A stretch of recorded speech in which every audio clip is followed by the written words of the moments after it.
Welcome to Let's Talk Special Economic Zones, raising awareness of the impact of SEZs on people, planet, profits, and governance with Ainsley Brown. Hi, welcome everyone to another episode of Let's Talk Special Economic Zones. I'm your host, Ainsley Brown.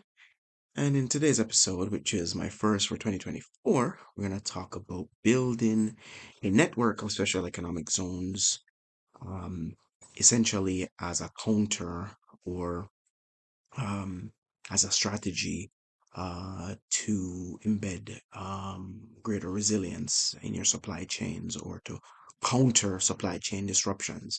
Now, as I usually do, I like to define what special economic zones are. You might have heard the term free zone, free trade zone, foreign trade zone. It's all the same thing. It's a specific area designated by a government that has special incentives, typically, say, duty-free tax incentives or tax breaks off, it's like no duties off items coming in, raw materials, building materials, etc., coming into the zone. And also, sometimes they'll have corporate income tax, a reduced rate, or zero corporate income tax in some instances, although that's changing with the climate that we have now with the OECD and the inclusive framework.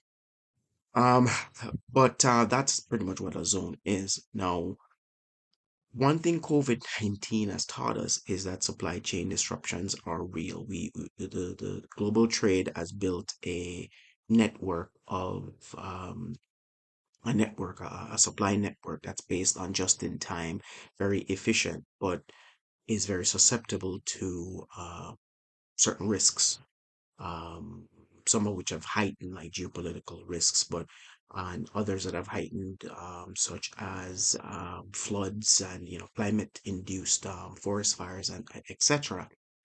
And because of how special economic zones function generally, in that you can bring in goods and they remain, well, as long as they remain in the zone, they remain duty free.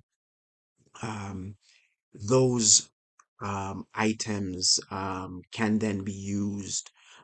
Inventory can be managed, can be redistributed, whether in the form of uh, raw material, semi-finished or finished goods, and then distributed right around the world. So if you have a network of zones spread out across the world, you can pull down, in addition, based on the risks and your risk assessment, your network's going to be different, right? In terms of where you select the size of the zones that you have, what you produce in it, if you produce anything, because you may just be using it as a strategic depot in terms of storage. Um, there are you could even kind of in many ways, I don't want to use a company's name, but almost follow like a Uber type model where you don't own it, or you solicit the services of zones across. So you have a third party logistics company here, a manufacturer there, and in essence you orchestrate. But there are challenges with that, because it's quite complex to orchestrate, not impossible. And in fact, um, in orchestrating that, and getting that to play, in harmony, I think that's a very good business opportunity. In fact, in many ways, that's how global trade is happening now.